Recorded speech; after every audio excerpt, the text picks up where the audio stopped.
Bienvenue.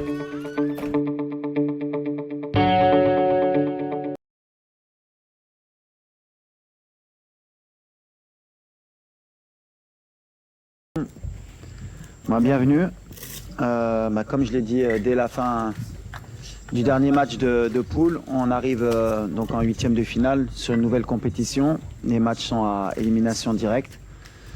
Donc voilà, pas le choix.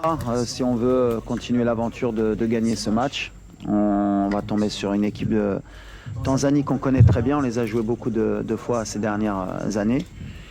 Avec toute l'humilité, comme je l'ai dit, et le respect qu'on doit à cette équipe, on sait que ça va être un match difficile, comme toujours. Et on espère bien sûr gagner ce match pour passer en quart de finale. De ce qu'a dit le coach. Voilà, on a passé la première étape qui était de passer les poules et de finir premier. Donc, premier objectif est réalisé. Maintenant, voilà, c'est une nouvelle compétition qui commence, comme le coach l'a dit. Avec un premier match qui va être très très important. Très important de pas sous-estimer l'adversaire et de pas refaire les mêmes erreurs que dans le passé. Donc voilà, on est prêt, on s'est bien préparé pour cette rencontre. Donc voilà, on est uniquement focalisé sur ce premier match, sur ce huitième de finale. Et pas commencer à faire des plans pour la suite de la compétition. Donc je pense que c'est la stratégie à adopter, prendre match par match. Et dès demain, voilà, faire un très gros match et se qualifier pour les quarts de finale, Inch'Allah. C'est très bien que tu le signales, parce que c'est pas assez notifié par beaucoup de vos collègues. On nous a fait passer pour une équipe attentive depuis 3 ans, alors que c'est pas le cas. Il y a eu comme je l'ai dit, il y a eu une Coupe du Monde, on a joué avec nos armes, et un après-Coupe du Monde où on est dans la possession et dans le pressing. Donc les chiffres en parlent, donc c'est tant mieux. Mais oui, le souci du pressing, c'est qu'à un moment donné, on ne peut pas presser tout le match, parce que voilà, les filières énergétiques, elles ne le permettent pas. Et on a aussi ce souci de savoir gérer un peu plus les temps forts et les temps faibles. Maintenant, l'avantage qu'on a, c'est qu'on a un banc de qualité. Et l'objectif pour nous à chaque fois, c'est d'essayer d'avoir le plus d'intensité, le plus de pressing possible. Et dès qu'on sent qu'il y a un essoufflement, faire les changements au bon moment pour pouvoir garder justement cette intensité. Et on a vu que les équipes qui jouent contre nous, en général, 2 ou 3 jours après, elles ont du mal à résister, même si elles résistent sur le coup dur match. Et on a beaucoup marqué en deuxième mi-temps aussi sur la dernière année dans nos matchs. C'est pour ça qu'il y a beaucoup de tension quand on est arrivé à la mi-temps à 0-0 ou quand on n'arrivait pas à ouvrir le score. Mais en général, en deuxième mi-temps, si on garde cette intensité, on sait que l'équipe qui est en face, elle peut craquer. C'est l'objectif de ce pressing. Maintenant, plus la compétition va avancer, plus on va avoir affaire aussi à des équipes qui pourront aussi résister à ce pressing. Il faudra être très intelligent pour ne pas tomber dans leur piège. Non, Brahim, aujourd'hui, il est efficace.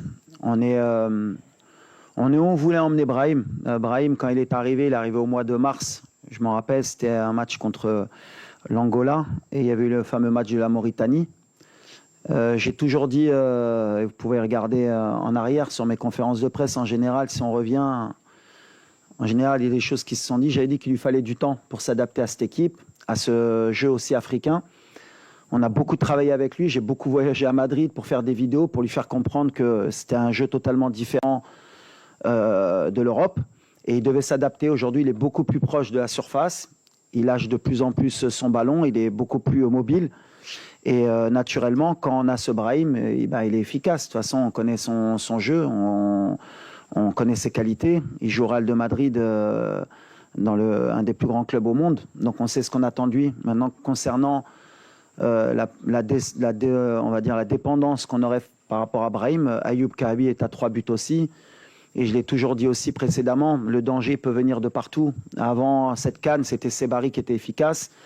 On a eu d'autres joueurs comme Rahimi qui ont été efficaces. On a eu Al-Khanous qui avait été efficace. Voilà. Ce qui m'intéresse, moi, c'est pas le nombre de buts que mettent mes joueurs, c'est que le danger vienne de partout. Maintenant, si Brahim il reste à ce niveau-là et qu'on peut être dépendant de lui et qu'il nous ramène la CAN, en tant qu'entraîneur, je serai le plus heureux des hommes. C'est ce qui m'importe, c'est surtout le collectif. Et Brahim, il rentre dans ce collectif. Et on aura besoin d'un Brahim efficace. Et quand il est efficace, c'est bénéfique pour l'équipe. Ben, mon état de santé, ça va mieux, beaucoup mieux. J'ai beaucoup travaillé depuis que je me suis blessé, dès le lendemain.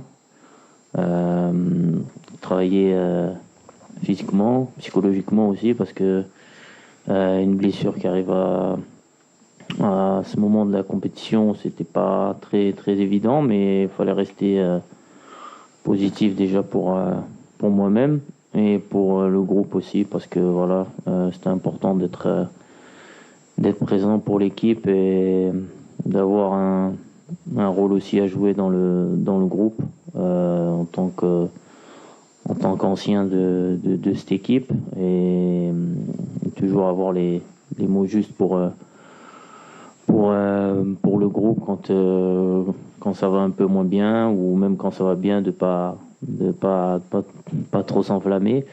Donc aujourd'hui ça va mieux. Je commence à retrouver de bonnes sensations. Voilà, le plus important c'est de revenir pour moi à 100% pour pouvoir aider l'équipe si besoin. Mais voilà, aujourd'hui la priorité c'est le groupe et voilà, peu importe que je sois là ou pas, le plus important c'est que l'équipe performe. Et voilà, après c'est à moi de me tenir prêt. Donc on ne sait pas à l'avance qui va jouer, ça je peux vous le garantir. Donc, mais voilà, moi je suis content de ma rééducation jusqu'à présent. Et puis voilà, pour le reste, vous verrez bien, hein. Bah, avec l'humilité, depuis le début de la compétition, j'ai dit que ça devait être, en tout cas pour nous, le Maroc, pour le staff et pour les joueurs, en tout cas, la CAN de l'humilité. Voilà, tout le monde nous donne favori. Tout le monde dit que si le Maroc ne gagne pas la CAN, c'est un échec. Si le Maroc ne gagne pas facilement, c'est un échec. Et moi, mon travail à moi et à mon staff, et aux joueurs aussi, aux cadres, aux leaders, c'est ce que je leur dis au quotidien, c'est de garder les pieds sur terre et de se rappeler pourquoi le Maroc n'a pas gagné la CAN depuis 50 ans. Et la CAN, on ne l'a pas gagnée depuis 50 ans parce que je pense qu'à un moment donné, on a manqué d'humilité à chaque compétition. Et donc, il ne faut pas qu'on tombe dans ce piège. Ça va jouer que sur ça. Donc, on va rester les pieds sur terre.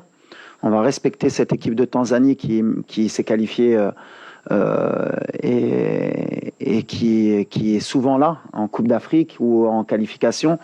C'est une équipe aussi qui grandit dans son football. Ils ont développé leurs infrastructures, ils développent leur championnat avec deux gros clubs. Ils ont des joueurs locaux qui sont très bons, qui ont l'habitude de jouer en Afrique. Et rien que pour cela, demain, ce ne sera pas un match facile, comme contre la Zambie, comme contre les Comores. J'ai toujours répété qu'il n'y avait pas une équipe facile, même si on ne me croit pas. Donc voilà, nous, on va jouer avec nos moyens, avec notre force, avec ce qu'on a fait depuis longtemps, pour ne pas leur laisser justement l'espoir de pouvoir créer la surprise. Après, on est chez nous, on va jouer devant pratiquement 68 000 spectateurs. Et c'est un match à élimination directe. Et un match à élimination directe, heureusement ou malheureusement, tout est possible. C'est comme un match de coupe. Alors, au Maroc, on a la Coupe du Roi, la Coupe du Trône plutôt, Kass el Arch chez nous, la Coupe du Roi en Espagne, la Coupe de France. En Angleterre, on voit les surprises. Il y a toujours des surprises. À nous de faire en sorte que demain ait pas une chance pour cette équipe. Alors, Achraf, on a toujours été clair, je crois, depuis le début de la compétition. Depuis sa blessure, on a toujours bien communiqué aussi. L'objectif qu'on avait avec Achraf, c'était de le faire monter en puissance par des entraînements, bien sûr, et le faire entrer en compétition au bon moment. Donc voilà, il est rentré une demi-heure contre la Zambie, un peu aussi dans un score qui était dans un bon confort pour lui, pour rentrer, sans qu'il prenne trop de risques. Physiquement, maintenant, il est prêt. Voilà, il ressent plus rien de sa blessure. Donc, il est apte à postuler pour le match de demain. Après, c'est à moi, comme j'ai dit, de prendre la décision. Il aurait pu jouer un peu le premier match, un peu le deuxième match. J'ai pris la décision de le préparer parce que je voulais quelqu'un à 100%. Et aujourd'hui, on a le luxe, en tout cas aujourd'hui, de pouvoir se permettre, à un moment donné, d'avoir pu se permettre de ne pas pouvoir faire jouer Hakimi, au moins pour les 2 premiers matchs. Maintenant, voilà, on arrive dans la vraie compétition. Et aujourd'hui, voilà, on va réfléchir encore à ce soir, mais Hakimi, il est disponible. Ouais, les pénaltys, de toute façon, ça fait partie justement du processus d'élimination directe. C'est-à-dire qu'on sait qu'on a le risque que si on tombe sur une équipe qui fait bien le boulot et qui nous emmène au pénalty, ben après, à un moment donné, il y a cette fameuse série de pénaltys qui peut vous sourire. Elle nous a souri en Coupe du Monde, elle nous a pas souri sur des compétitions comme la CAN avec Ashraf ou avec Hakim précédemment. Mais voilà, comme je l'ai dit, la gestion des émotions, chaque moment. Rahimi, il n'avait jamais loupé de pénalty. Premier match, il loupe. Ayoub, il loupe rarement ses pénaltys. Ça, après, voilà, on peut les travailler comme on veut et on les travaille, nous, souvent à l'entraînement avec des challenges. Voilà, il n'y a pas de vérité. L'essentiel, c'est pour nous, comme je l'ai dit aux joueurs, c'est de faire le boulot pour qu'on n'arrive pas à cette fameuse série de pénaltys. Mais si on doit arriver à cette fameuse série de pénaltys, c'est d'arriver en confiance aussi. Voilà, l'équipe adverse aussi, elle prend un risque avec nous d'arriver aux séries de pénaltys, d'avoir le meilleur gardien du monde en face sur les séries de pénaltys. Donc voilà, donc on n'est pas sur des choses où on panique à se dire si on va au pénalty. Si on va au pénalty, on ira au pénalty. Je l'ai dit depuis longtemps, cette compétition, il faudra peut-être se préparer à un moment donné à aller au pénalty. Et il faut le mettre dans la tête que voilà, cette compétition, elle se gagne peut-être à la dernière minute au pénalty. Il y a tous les scénarios possibles. Maintenant, bien sûr, on espérerait éviter d'aller jusque-là parce qu'on sait que c'est un peu pile ou face. Bah, Hamza, un peu comme pour Ashraf. Voilà, c'était pas un défi ou un challenge. On connaissait son indisponibilité. Voilà, on a beaucoup échangé avec les staffs médicaux et de Lille et du Maroc. Et aujourd'hui, voilà, il s'est rentraîné normalement cette semaine. Il revient bien. Maintenant, est-ce qu'il est à 100% pour débuter un match? Est-ce qu'il a que 20 minutes? Est-ce qu'il a que 10 minutes?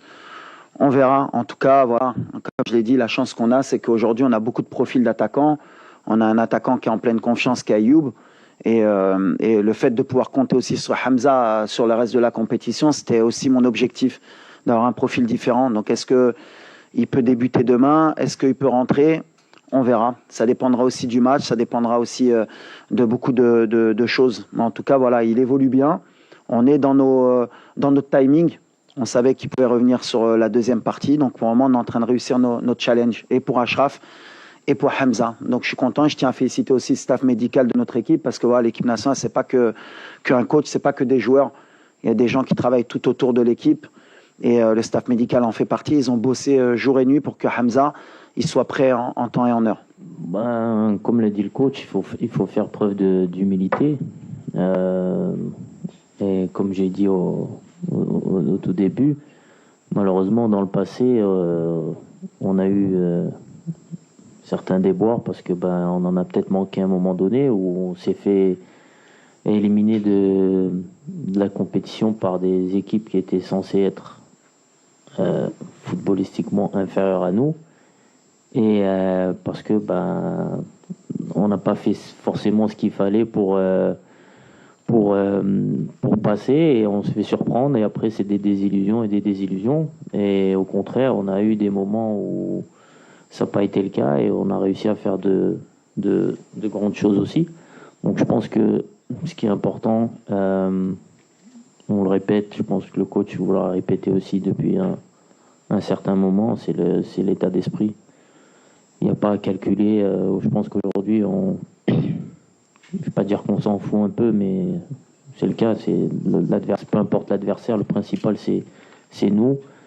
Et les ingrédients qu'on va mettre chaque match pour aller au bout. Donc il faut avoir le même état d'esprit, que ça soit peu importe l'équipe qui va se dresser contre nous. Je pense que le mental et la discipline qu'on va mettre chaque match, ça fera la différence parce qu'après les qualités footballistiques, je pense que on les a. On a des joueurs de grande qualité qui jouent dans les meilleurs championnats, que ce soit en Europe, en Afrique, même en Asie. Donc le plus important, c'est d'être prêt à partir du moment où on va être prêt mentalement, à sacrifier.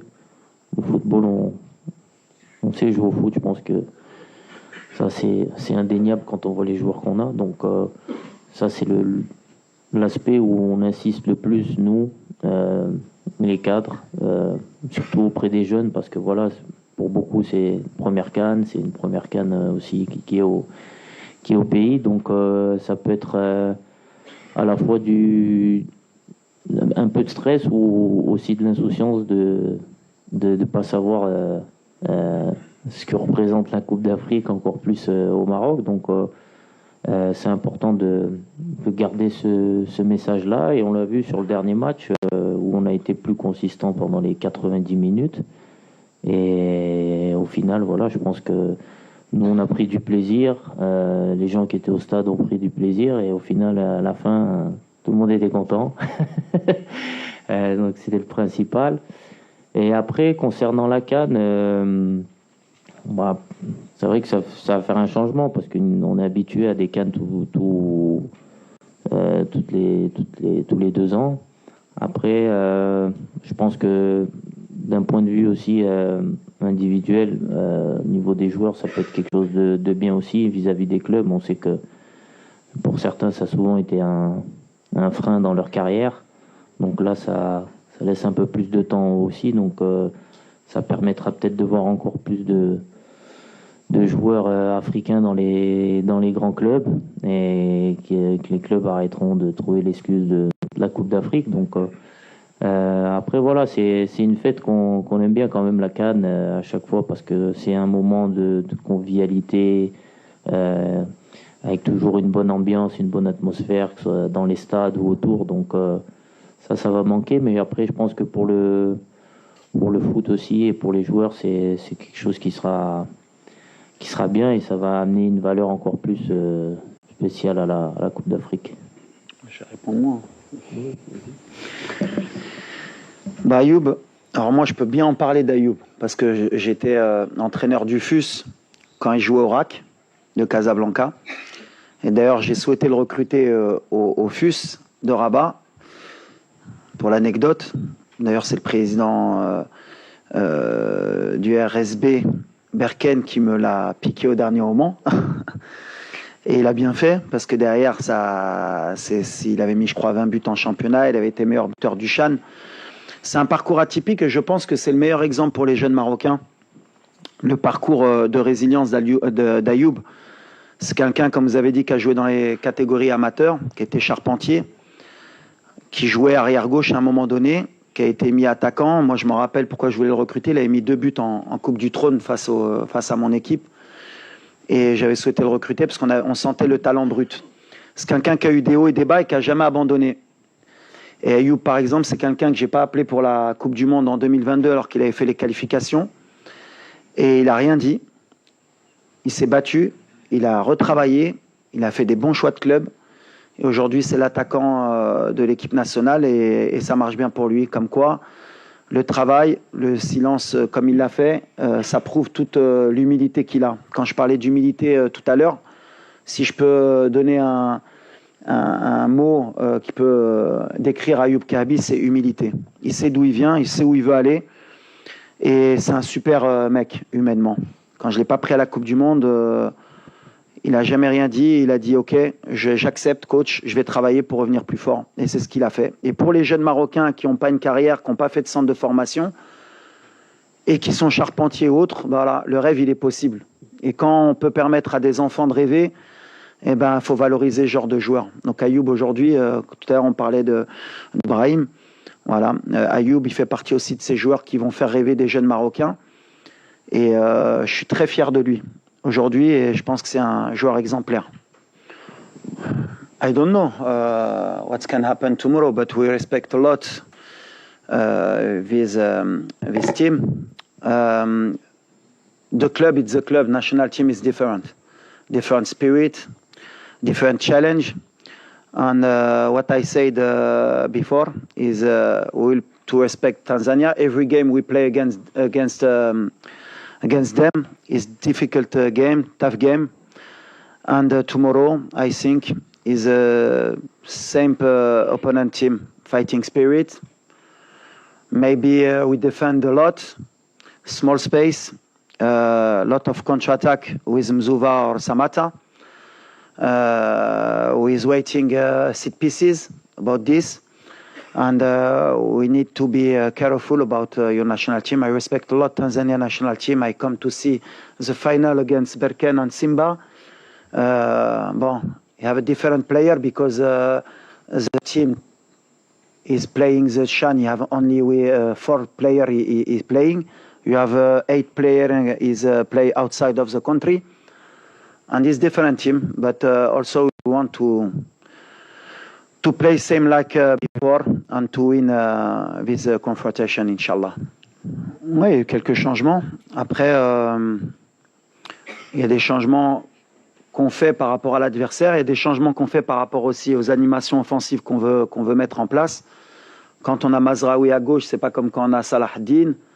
Voilà, l'opposition aussi, quand on est face à la Zambie ou face au Mali, c'est différent aussi par rapport à la puissance que peut dégager certaines équipes. On s'adapte, mais j'ai pas un 11 type réel. Bien sûr qu'il y a des cadres qui sont souvent là. Il y a des joueurs aussi sur qui et je compte énormément et qui ont ma confiance depuis très longtemps et qui m'ont rarement déçu aussi. Mais voilà, aujourd'hui on a un effectif, en tout cas j'ai un effectif à disposition qui me permet de pouvoir faire des changements d'un match à l'autre. Il y en a qui gagnent des points, il y en a qui en perdent, il y en a qui peuvent revenir. Il y en a qui peuvent ne pas revenir. C'est après la compétition aussi qui décide. Et aujourd'hui, voilà, on n'a plus le temps aussi de faire beaucoup d'essais ou de tenter des choses. On est sur nos certitudes. On est aussi sur beaucoup de résultats positifs depuis 1 an et demi. Donc voilà, on a eu beaucoup de scénarios avec des fois des Seybari à gauche parce qu'à un moment donné, c'est vrai que la critique, elle est aussi bénéfique. Voilà, dire que Seybari ne peut pas jouer à gauche. Les derniers matchs, quand il avait joué à gauche, il avait marqué des buts. Je suis pas adepte de quand il y a un match qui se déroule pas bien au niveau du résultat pour dire que tout va mal. Si on avait suivi Brahim, à un moment donné, la question de Brahim, c'est pas un joueur de couloir, c'est un joueur qu'il faut positionner numéro 10. Quand il est numéro 10, aujourd'hui, c'est le meilleur joueur de la CAN et comme par hasard, il joue à droite. Mais comme par hasard, comme ça se passe bien pour lui, Brahim, aujourd'hui, c'est trop facile de pouvoir juger les choses comme ça. Moi, je vois plus le côté technico-tactique. Aujourd'hui, on a des armes. On peut jouer avec Abdé, on peut jouer avec Isma à gauche, on peut jouer même avec Talbi, on peut jouer avec Ben Seguir qui des fois est au milieu mais qui peut jouer à gauche, on peut jouer avec Mazraoui arrière gauche, on peut jouer avec Salah Din, on peut jouer avec Massina qui à un moment donné quand il était venu, non mais c'est un arrière gauche, il peut pas jouer défenseur central, mais aujourd'hui il est défenseur central et ça se passe bien. Voilà, on a des solutions, on peut jouer avec Targaline au milieu comme avec Amrabat ou avec Elianaoui, mais chacun a ses qualités. Et par rapport à l'adversaire, il faut faire les bons choix. On peut jouer avec Bilal au milieu, comme on peut jouer avec Kounahi, on peut jouer avec Sebari, on peut jouer avec Ben Seguir, on peut jouer avec Akhomash. Pourquoi Akhomash il joue moins? On peut jouer avec... on a le choix aujourd'hui. J'ai bâti cette équipe avec le staff et aussi avec les joueurs pour qu'on ait justement le moins de surprises possible, qu'on puisse s'adapter. Mais sur le match de la Zambie, bien sûr que voilà, il y a eu des choses très positives. On a beaucoup plus de certitude sur le plan aussi offensif. Est-ce qu'on va continuer comme ça dans la compétition? On verra, mais en tout cas, voilà, moi je suis pas surpris d'Abdé. Par exemple, Abdé, pourquoi il n'a pas débuté? Parce que peut-être que sur les premiers matchs, on avait besoin peut-être de gagner d'abord des points et d'être plus solide pour monter dans la compétition. Mais Abdé, c'est une certitude depuis 3 ans avec moi, puisque je l'ai pris à la Coupe du Monde et il a été décrié. Aux Jeux Olympiques où c'était compliqué, il a quand même, on n'a pas lâché, parce qu'au mois de mars, je m'en rappelle, je l'avais renvoyé avec les Olympiques pour qu'il ait justement cette fameuse humilité de travailler pour revenir plus fort. Mais c'est quelqu'un sur qui j'ai pas mis un billet, c'est plus qu'un billet. Je sais que c'est un joueur de talent et qui est capable, qui va grandir encore, qui va être encore plus fort dans les années à venir. Mais voilà, qu'il fallait faire évoluer, tout comme Bilal, tout comme Ilyes, tout comme Talbi. On a des jeunes joueurs qui arrivent, tout comme Akhomash. Mais il faut les accompagner avec des anciens pour qu'ils comprennent ce que c'est que l'équipe nationale, l'importance que c'est que de jouer pour l'équipe nationale, et par rapport à leur talent aussi, parce que souvent quand on est jeune, on veut démontrer beaucoup de choses vis-à-vis du public, qu'ils comprennent que la priorité, c'est d'abord de jouer pour l'équipe nationale. Et après, dans leur qualité, de les démontrer, de les appliquer pour qu'ils puissent briller en équipe nationale. Mais aujourd'hui, moi, j'ai le choix du roi, on va dire. J'ai un effectif, j'ai 28 joueurs aujourd'hui, puisque Romain est en train de revenir, Igamen est en train de revenir. Donc à l'arrivée, sur 28, j'en ai 11 à poser, donc il y en a 17. Si on retire les gardiens, ça fait 15 qui peuvent jouer. Et à chaque fois que je mets mon équipe, quand je regarde ceux qui sont sur le banc, et je les appelle les changements de jeu, les playmakers qui peuvent changer l'équipe, je leur dis que les 11 qui sont là, ils pourraient très bien débuter. Mais c'est pas faux. Hein. Non, déjà, on a la chance d'avoir des supporters aux quatre coins du monde, j'ai envie de dire. Donc ça, c'est une force pour nous. Après, voilà, c'est comme on l'a déjà dit, on sait qu'on est favori dans ce match. Mais comme l'a dit le coach, comme je l'ai dit aussi, il faut qu'on aborde ce match avec beaucoup d'humilité, beaucoup d'envie. Et c'est pas de se focaliser sur l'adversaire, mais uniquement sur nous-mêmes et sur les ingrédients qu'on va mettre pendant ce match pour aller se qualifier en quart de finale. Donc je pense que aujourd'hui on a tous conscience de l'enjeu de cette CAN au Maroc. Et voilà, on a un objectif qui est clair et précis. Et demain, voilà, on a un prochain obstacle qui est la Tanzanie. Et on va tout faire pour franchir cet obstacle en proposant un beau jeu et en ayant la bonne attitude sur le terrain pour montrer les valeurs qui sont les nôtres et qui nous animent depuis un petit moment et depuis le début de la compétition, même si au début on a été un peu critiqué, mais voilà, on a en confiance pour ce match de demain et voilà, Inch'Allah, ça va bien se passer et puis on va passer en quart de finale. Non, mais ça c'est chacun fait son équipe type. Qu'il soit pas dans l'équipe type et qu'on gagne la CAN. Ouais, exactement. Je pense que l'équipe type, ça dépend. La CAF va en faire une. Je pense que chaque média en fait une aussi. Elle sera toujours différente. Donc, il y aura toujours des absents, peut-être des gens qui seront toujours là. Le plus important, c'est pas l'équipe type, mais c'est qu'on remporte le trophée. Donc, je pense que tout le monde ici aimerait avoir 11 Marocains dans l'équipe type, mais je suis pas sûr que ça sera le cas. Je sais pas si c'est déjà arrivé dans l'histoire du foot qu'une équipe ait tous ses joueurs dans une équipe type. Donc non, le plus important c'est qu'on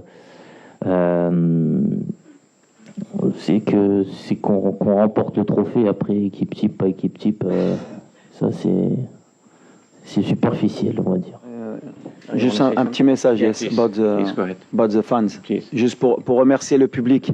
C'est important de dire les choses. Les deux premiers matchs mettaient plein un peu de l'ambiance au stade. Au troisième match, ils ont répondu présent. Et les joueurs l'ont ressenti et me l'ont fait savoir. Donc voilà, on remercie vraiment nos supporters. On sent qu'ils sont derrière nous. C'est pas le moment aujourd'hui d'aller à gauche, à droite. On doit être tous soudés. On a un objectif commun et comme je l'ai dit, Inch'Allah, on va gagner tous ensemble. Et merci à tous les Marocains du monde qui sont derrière nous et qui nous soutiennent. Et bravo à ceux qui étaient au stade le dernier match. Et demain, comme je l'ai dit, voilà, à la mi-temps, on oublie les petits fours et on commence à la 45e aussi à continuer à encourager. قبل ما تخرجوا ما تنسوش تابوناو في العشان يوتيوب وبارطاجيو الفيديو وديروا جيم وتابعوا الدار على مواقع التواصل الاجتماعي.